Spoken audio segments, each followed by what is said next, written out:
प्रिय मित्रों नमस्कार। मैं ओपी शर्मा ज्योतिषाचार्य नई विद्या ज्योतिष परामर्श केंद्र में आपका हार्दिक स्वागत करता हूं। लघु पाराशरी के श्लोकों के वाचन विवेचन के इस श्रृंखला में आज हम पुनः एक नए श्लोक क्रमांक 29 की बात करते हैं। और आज ये 29 नंबर जो श्लोक है 29 से दशा फल अध्याय भी आरंभ हो चुका है। इसके पूर्व मारक अध्याय में श्लोक क्रमांक 28 तक की चर्चा हुई थी। तो दशा फलाध्याय का पहला श्लोक क्रमांक 29 में क्या कहा गया है इसकी बात करते हैं।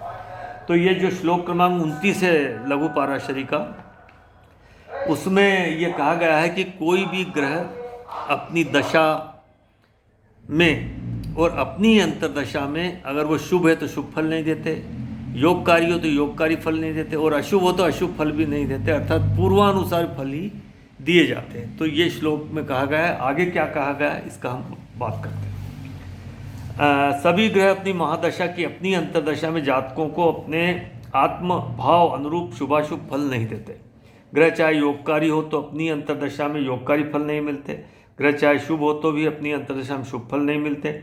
ग्रह का अपनी अंतर्दशा में साधारण ही फल देने का तर्क यह हो सकता है कि अपनी महादशा में ग्रह किसी अन्य ग्रह से कोई योग नहीं बनाता। ग्रह चाहे अशुभ हो तो अपनी अंतर्दशा में अशुभ फल भी नहीं मिलते, लेकिन आगामी योगकारी या शुभता या अशुभता के फल मिलने का आधार बनना शुरू हो जाता है। साथ ही महादशा अंतर्दशा की अवधि तो बहुत लंबी होती है, जैसे राहु गुरु शनि शुक्र प्रत्यंतर दशा का महत्व अधिक हो जाता है। अनुभव में ऐसा देखा गया है कि आयु खंड पूर्ण होने पर मारक भावों के दशा स्वामी इस नियम का अनुसरण नहीं करते। श्लोक 23 के अनुसार मरण प्रदान करने में सक्षम होते, जैसे पूर्व प्रधानमंत्री अटल बिहारी वाजपेयी जी की कुंडली जन्म 25/12/1924 4:10 PM ग्वालियर, वृश्चिक लग्न व वृश्चिक राशि। इस कुंडली में शनि की महादशा में शनि के अंतर में निधन हुआ है। कुछ विद्वानों का मत है कि कई बार महादशा स्वामी अपनी अंतर्दशा में विशेष शुभ अशुभ फल दे देते, परंतु फिर शेष महादशा अवधि में उस फल की पुनरावृत्ति नहीं होती। जैसे पंचमेश की महादशा व पंचमेश की अंतर्दशा में यदि संतान हुई हो तो अगली संतान उस पूरी महादशा में उसको नहीं होगी। यदि प्रमोशन हुआ है तो पूरी महादशा अवधि में कोई और प्रमोशन नहीं हुआ।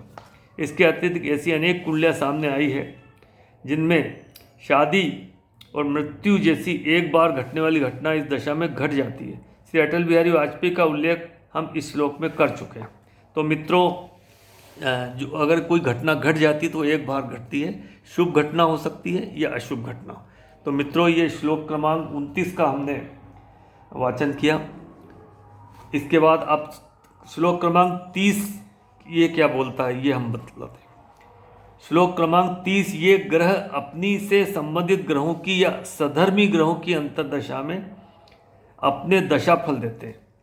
अब क्या बोलता है, ये ग्रह अपने से संबंधित ग्रहों की या सधर्मी ग्रहों की अंतर्दशा में अपने दशा फल देते हैं। श्लोक 29 के अनुसार क्या बोला है, जब किसी महादशा से उसी ग्रह की अंतर्दशा हो तो उस ग्रह के विशेष शुभ अशुभ फल नहीं मिलते अपनी अंतर्दशा में, अर्थात ग्रह अपने विशेष फलों को स्थगित कर इंतजार करता है और ये स्थान आदि विशेष शुभ अशुभ फल संबंधित ग्रहों एवं सधर्मी ग्रहों की अंतर्दशा आने पर देता है।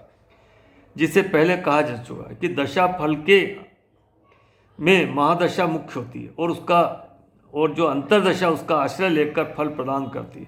इस श्लोक के अनुसार महादशा किसी भी अंतर्दशा का 2 प्रकार से आश्रय ले सकती है।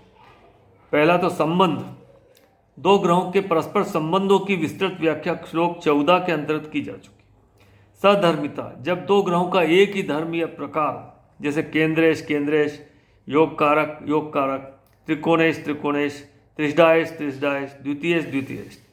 तो इस तरह से सधर्मी ग्रह अपने से संबंधित ग्रहों की या सधर्मी ग्रहों की अंतर्दशा में अपने दशा फल देते। तो मित्रों, ये श्लोक क्रमांक 30 का वाचन हुआ। तो मित्रों, आपने ये पूरा वीडियो देखा, इसके लिए मैं धन्यवाद देता हूँ। वीडियो अच्छा लगता हो तो लाइक कीजिए, चैनल को शेयर सब्सक्राइब कीजिए। मित्रों, वीडियो पूरा देखा। अगर अच्छा लगता है तो पुनः आप कमेंट्स भी कीजिए, और यदि आपको भी अपनी कुंडली का विवेचन एनालिसिस कराना है तो मोबाइल क्रमांक 9754033644 पर आप व्हाट्सअप कर सकते हैं या कमेंट्स भी लिख सकते हैं।